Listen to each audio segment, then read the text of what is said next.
नमस्कार, मैं हूं विद्यासागर। स्वागत है आप सभी का दिल्ली लाइव में। और चलिए अब शुरुआत करते हैं दिल्ली से जुड़ी कुछ खबरों की। यानी पीएम नरेंद्र मोदी की अगुवाई में आज बुधवार को केंद्रीय कैबिनेट की बैठक हुई है। इस बैठक में कई अहम फैसलों को मंजूरी मिली है। केंद्रीय कर्मचारियों के महंगाई भत्ते में कुल 11% की बंपर बढ़ोतरी करने का फैसला लिया गया है। वहीं डीए 17% से बढ़ाकर 28% कर दिया गया है। कर्मचारियों को 1 जुलाई 2021 से डीए का फायदा मिलेगा। साथ ही पेंशनरों को भी इसका लाभ मिलेगा। इसके तहत 65 लाख पेंशनधारियों को इसका सीधा फायदा होगा। वहीं 48,34,000 केंद्रीय कर्मचारियों को डीए का फायदा होगा। इससे सरकारी खजाने पर 34,400 करोड़ का अतिरिक्त भार पड़ेगा।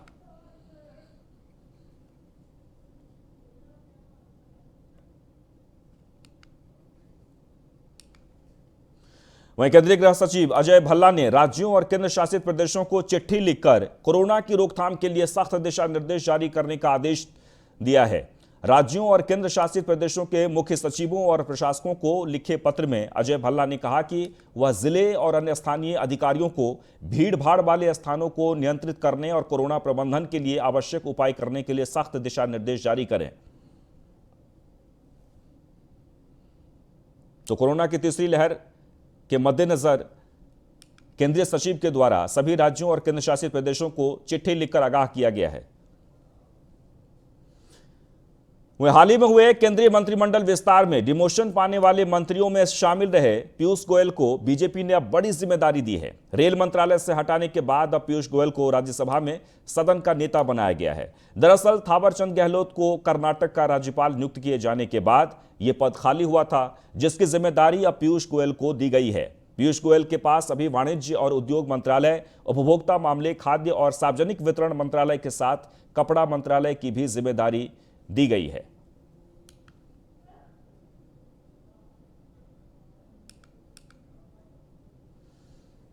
वहीं दिल्ली के मुख्यमंत्री अरविंद केजरीवाल ने पंजाब और उत्तराखंड के बाद अब गोवा में भी फ्री बिजली देने का ऐलान किया है। केजरीवाल ने गोवा में आम आदमी पार्टी की सरकार बनने पर 300 यूनिट फ्री बिजली देने की घोषणा की है। साथ ही बिजली के पुराने सारे बिल माफ करने का भी वायदा किया है। अरविंद केजरीवाल ने कहा कि हर परिवार को हर महीने 300 यूनिट तक बिजली मुफ्त दी जाएगी। बिजली के पुराने सारे बिल माफ कर दिए जाएंगे। हम 24 घंटे बिजली देंगे। किसानों को खेती के लिए फ्री बिजली दी जाएगी। साथ ही कहा कि गोवा में राजनीति बहुत खराब हो गई है। लोगों ने कांग्रेस की सरकार बनाने के लिए वोट दिया था और सरकार बीजेपी की बन गई। गोवा के लोग अब साफ राजनीति करना चाहते हैं। मुझे यकीन है कि आज की इस घोषणा से सबसे ज्यादा महिलाओं को खुशी होगी, क्योंकि हमारे समाज में घर चलाने की जिम्मेदारी महिलाओं के ऊपर होती है। आदमी कमा के महीने के अंत में अपनी सैलरी अपनी पत्नी के हाथ में, अपनी माँ के हाथ में रख देता है और फिर पूरा महीना उनको बेचारी को घर चलाना पड़ता है। बच्चों की फीस है, खाने पीने का खर्चा है, खर्चे बढ़ते जा रहे हैं, तनख्वाह बढ़ती नहीं है। बिजली के बिल बढ़ते जा रहे हैं, तनख्वाह बढ़ती नहीं है। तो आज जो हमने घोषणा की है उससे हर परिवार के अंदर, हर महिला के हाथ में थोड़े से पैसे बचने चालू होंगे और उस पैसे से वो अपने परिवार के, अपने बच्चों के भविष्य के लिए कुछ ना कुछ इंतजाम कर सकेगी। तो सबसे ज्यादा खुशी मैं समझता हूं महिलाओं की। वहीं राजधानी दिल्ली में आम आदमी पार्टी द्वारा चलाए जा रहे हस्ताक्षर अभियान में अब 1 लाख से अधिक दुकानदारों और डॉक्टरों ने हिस्सा लिया है। आपके मुख्य प्रवक्ता एवं विधायक सौरभ भारद्वाज ने आज पार्टी मुख्यालय में प्रेस कॉन्फ्रेंस कर इसकी जानकारी दी है। साथ ही उन्होंने कहा कि कई तरह के कमीशन और टैक्स बढ़ाने से दुकानदारों और डॉक्टरों में बीजेपी शासित एमसीडी के प्रति खासी नाराजगी है। सौरभ भारद्वाज ने कहा कि पार्टी ने एक माइलस्टोन रखा था कि जब 1 लाख हस्ताक्षर होंगे तो हम इस माइलस्टोन की दिशा में आगे बढ़ेंगे। अब तक 1 लाख दुकानदारों ने इस हस्ताक्षर अभियान के अंदर हिस्सा लिया है और यह अभियान आगे भी जारी रहेगा।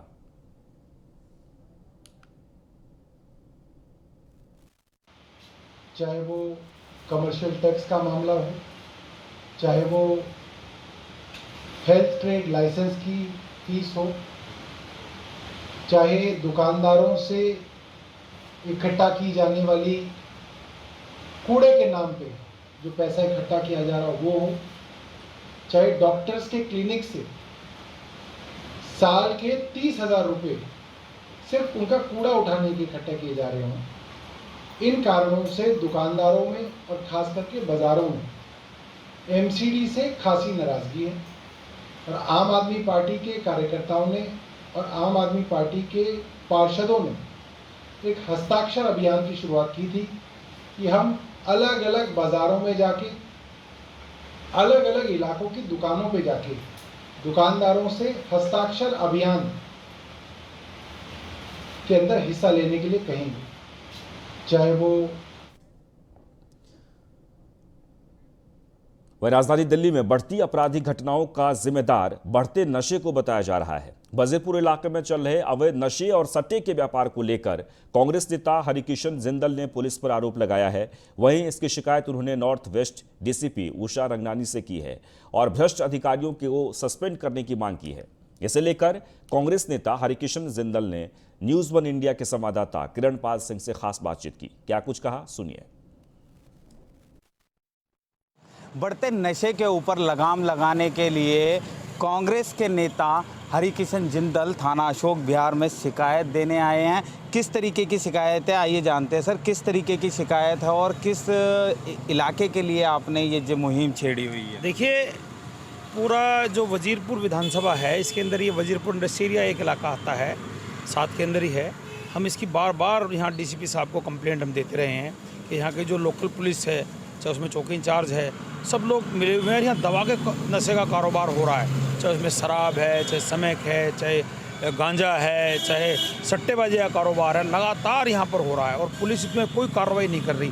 मेरा मानना तो ये है कि लोकल पुलिस पूरी तरह से उसमें इन्वॉल्व है। मैं बार बार कंप्लेंट करता रहा हूँ यहाँ पर। आज क्योंकि विजिलेंस डिपार्टमेंट ने डीसीपी ऑफिस में मुझे बुलाया था, तो मैं अपनी शिकायत पत्र वहाँ पहले भी मैं दे चुका हूँ। उन्होंने आज मेरे बयान दर्ज किए और मैं पता करके आया उनसे कि किस तरह से यहाँ बार बार शिकायत देने के बावजूद कोई कार्रवाई नहीं हो रही। आप किस तरीके से ऐसे आरोप लगा सकते हैं कि पुलिस की मिली भगत से चल रहा है? समय समय पे तो पुलिस कार्रवाई करती है, देखने को मिलता है कि पुलिस कई बार शराब के जो अवैध शराब बेचने वाले हैं उन्हें पकड़ती है। कई जगह पुलिस इस तरीके की पुलिस जो अपना कार्रवाई करती है वो एक अपनी अलग जगह है, लेकिन जो कारोबार हो रहा है, आप चलिए अपने न्यूज़ चैनल को लेकर के आप जाके देखिए वहाँ पूरा का पूरा इंडस्ट्री एरिया के अंदर कितने मर्डर फैले हुए हैं, कितने बलात्कार वहाँ पर हुए हैं, क्या हालत यहाँ पर, कितनी स्नैचिंग हो रही है, कितनी डकैतियाँ पड़ रही हैं, टोटली नशों के कारोबार से हो रही है। अगर पुलिस थोड़ी सी सख्ती दिखाए तो मैं समझता हूँ कि इसके ऊपर अंकुश लगाया जा सकता है। और मैं ये विनती करने भी आया हूँ और ये निवेदन भी करता हूँ आज डीसीपी साहब से, आपके चैनल के माध्यम से, कि इसके ऊपर तुरंत प्रभाव से कार्रवाई करें और जो इसके अंदर जो भी पुलिस के अफसरान जो मेरी भगत है नीचे लोकल लेवल पर, उनको ट्रांसफ़र भी किया जाए या उनके खिलाफ कार्रवाई की जाए और यहाँ पर एक विशेष टीम यहाँ पर लगाई जाए, ऐसी मैं मांग करके आया हूँ। दिल्ली पुलिस से मांग रखी है कांग्रेस दल के नेता हरिकिशन जिंदल ने कि वजीरपुर विधानसभा में चल रहे अवैध नशे के कारोबार को जल्द से जल्द बंद कराया जाए और इस पर सख्ती बरती जाए। इसके कारण कई संगीन अपराध हो जाते हैं। दिल्ली से किरणपाल सिंह की खास रिपोर्ट। राजधानी दिल्ली में भारी बारिश से एक ओर जहां लोगों को गर्मी से निजात मिली है, तो वहीं बारिश के चलते कई जगहों पर जल भराव की स्थिति पैदा हो गई है और जिससे लोग काफी परेशान हैं। चांदनी चौक के दरिबा बाजार और दिल्ली के सब्जी मंडी का भी हाल इसी तरीके का रहा, जहां पर पूरी तरीके से जलमग्न हो गया है। आलम यह रहा कि सड़कों पर 3 फुट पानी भर गया है, जिसकी वजह से दुकानों के अंदर पानी भरने से दुकानदारों को काफी नुकसान भी हुआ है और इसे लेकर लोगों में काफी गुस्सा भी देखने को मिला।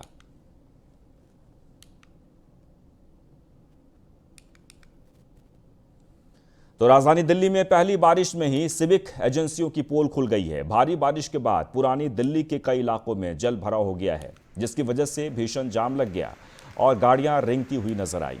वहीं करोल बाग कनॉट प्लेस में भारी बारिश से लोगों को राहत मिली है। लोगों को भारी मुश्किलों का सामना करना पड़ा है ट्रैफिक की वजह से।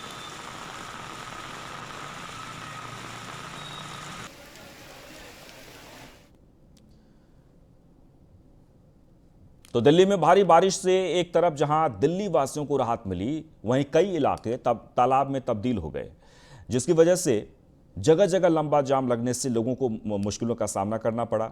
वहीं पूर्वी दिल्ली में मानसून को लेकर नगर निगम की क्या तैयारियां हैं, इसे लेकर न्यूज़ वन इंडिया के संवाददाता कपिल मेडी ने पूर्वी दिल्ली के मेयर श्याम सुंदर अग्रवाल से खास बातचीत की है। सुनिए क्या कुछ कहा। मेरे साथ मौजूद हैं पूर्वी दिल्ली नगर निगम मेयर श्याम सुंदर अग्रवाल जी, और आइए जानते हैं कि मॉनसून को लेकर पूर्वी दिल्ली की नगर निगम की क्या क्या तैयारियां हैं, किस तरीके से जल भराव को रोका जाएगा नगर निगम द्वारा।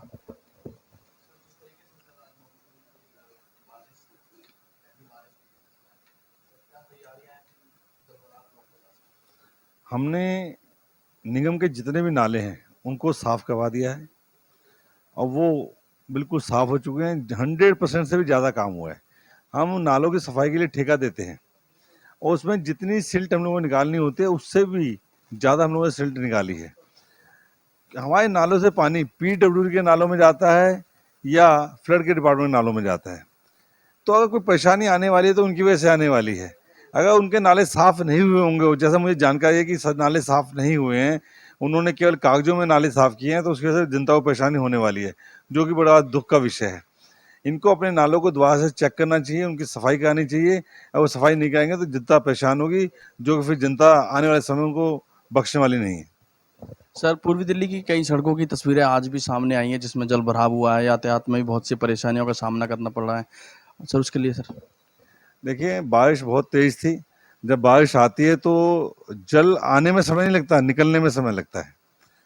कोई भी जो EDMC की गलियां हैं, सड़कें हैं, वहाँ पे आपको ज़्यादा देर पानी टिका नहीं रहेगा। मैं सारे 100% नहीं कहता मैं, लेकिन मैं 95% की गारंटी लेता हूँ कि चाहे नाली, चाहे गलियाँ छोटी गलियाँ, चाहे बड़ी सड़कें निगम की हों, वहाँ पे पानी आपको नहीं मिलेगा।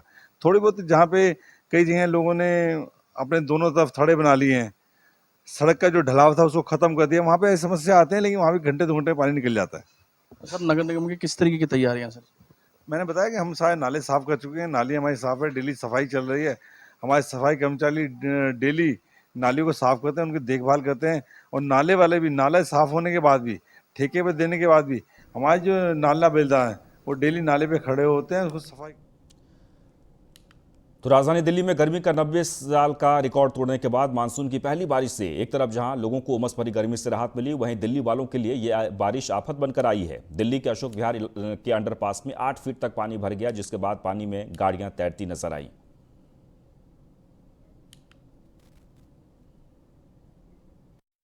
दिल्ली में गर्मी का 90 साल का रिकॉर्ड तोड़ने के बाद जो झमाझम बारिश हुई और बारिश ने जो अपना रंग दिखाया वो मेरे सामने है। वो मेरे पीछे आप देख सकते हैं कि इस वक्त मैं जहां मौजूद हूं ये अशोक विहार का अंडरपास है और ये समय पूरा भर चुका है और हालात ये हैं कि 7 से 8 फीट तक पानी भर गया है और इस अभी कुछ समय पहले ही इस अंडरपास में कई गाड़ियां फंसी थी जिनको लोगों की मदद से निकाला गया।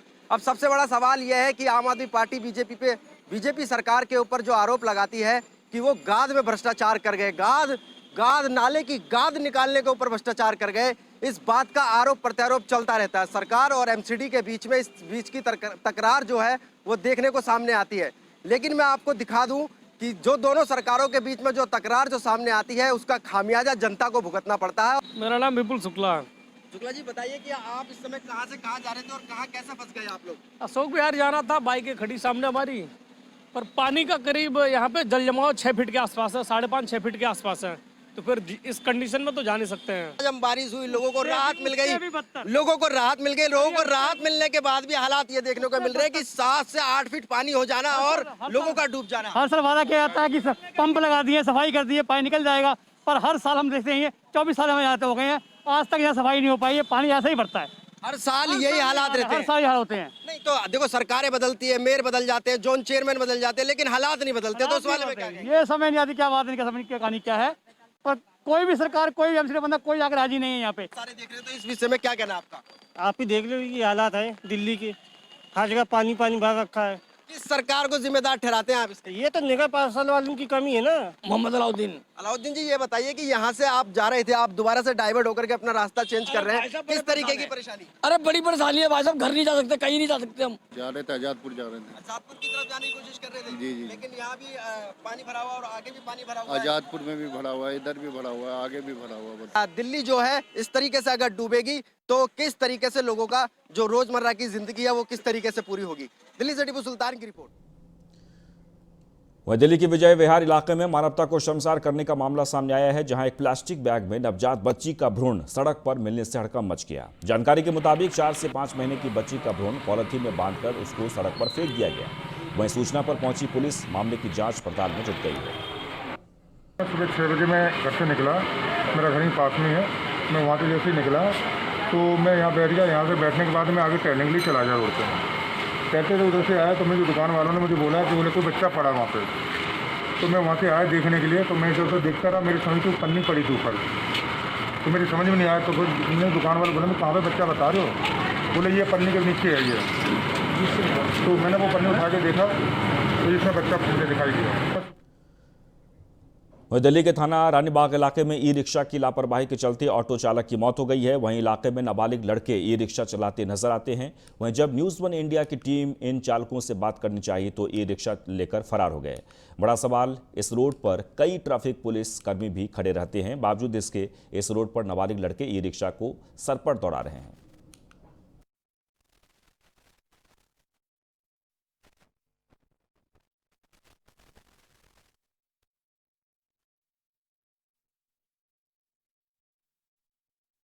उस दिन रात को पापा 10:30 के टाइम पे महावीर वाली रोड की साइड से जा रहे थे। बिल्कुल वो ट्रक एकदम इतना ओवरलोडेड था, सीधा बम्प में पापा के ऑटो के ऊपर गिरा और वो ऑटो के नीचे पापा आधे घंटे तक दबे हुए थे।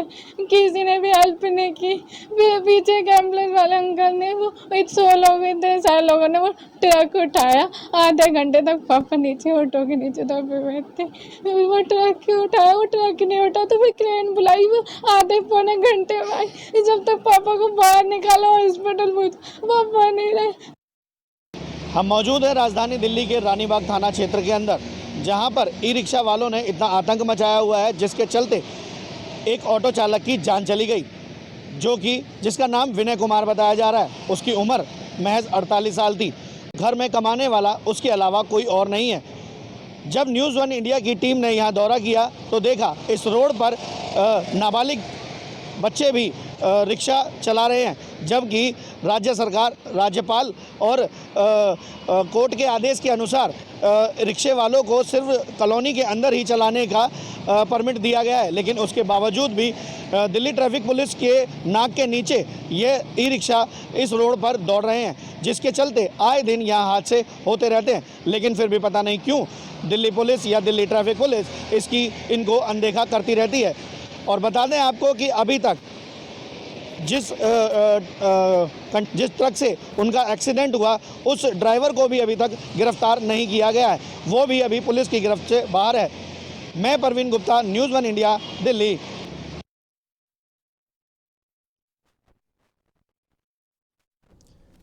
तो एक बार आपको फिर से बता दें कि लगातार दिल्ली में इस तरह की घटना घट रही है, लेकिन इसके बावजूद भी इस पर कोई ध्यान नहीं देने वाला है। तस्वीरों में आप देख सकते हैं। और जैसे वहाँ के लोगों का कहना है कि लापरवाही के कारण कई बार हादसे होते हैं, लेकिन फिर भी प्रशासन का ध्यान इस तरह के नाबालिग बच्चों पर नहीं है जो गलत तरीके से रिक्शा चलाते हैं। आगे बढ़ते हैं। पीएम मोदी का ड्रीम प्रोजेक्ट, आपको बता दें कि बारिश के कारण दिल्ली मेरठ एक्सप्रेस वे पहली बारिश में ही जलमग्न हो गया, जिसकी वजह से हाईवे पर कभी भी कोई भी बड़ा हादसा हो सकता है। वहीं इसे लेकर न्यूज़ 1 इंडिया की टीम ने ग्राउंड जीरो से मौके का जायजा लिया। इस समय हम दिल्ली मेरठ एक्सप्रेसवे पे खड़े हुए हैं। ये प्रधानमंत्री नरेंद्र मोदी का ड्रीम प्रोजेक्ट है। इस ड्रीम प्रोजेक्ट को जीआर इंफ्रा कंपनी द्वारा पूरा किया गया है। अब हम आपको इसकी हालत दिखाते हैं। पहली बरसात है, अभी ये एक्सप्रेसवे पूरी कुछ दिन पहले ही चालू हुआ है और आप इसकी हालत देखिए।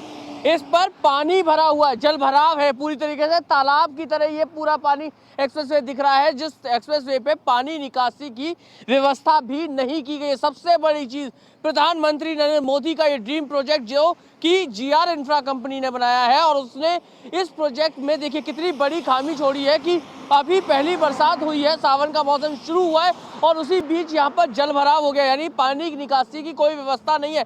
ऐसे में कुछ ही दिनों में यहाँ पर ट्रैफिक चलेगा और उस ट्रैफिक की वजह से भरे हुए पानी में ये सड़क उखड़ के हाथ में आ जाएगी, या हो सकता है ज़्यादा जल भराव के चलते हैवी लोड पड़ने से सड़क धंस जाए और उसके चलते एक बड़ा हादसा भी हो सकता है। लेकिन ये पूरी की पूरी लापरवाही प्रशासन की रही और जो कंपनी है उसके मालिकों की रही, क्योंकि सबसे बड़ी चीज़ कि ना तो यहाँ पर कोई निकासी की व्यवस्था की गई और ना ही यहाँ पर जो प्रोजेक्ट मैनेजर रहे या NHAI के जो डायरेक्टर रहे, NHAI की जो टीम इस प्रोजेक्ट को देख रही थी, उस टीम ने भी एक बारीकी पर ध्यान नहीं दिया कि यदि यहाँ पर बरसात होती है, जलभराव होता है, तो वो जलभराव कैसे निकलेगा और इसका खामियाजा आम जनता को भुगतना पड़ सकता है, क्योंकि हाईवे पर एक के बाद एक स्पीड भरी गाड़ियाँ आती है और हो सकता है जैसे जलभराव के कारण कभी कोई बड़ा हादसा भी हो जाए।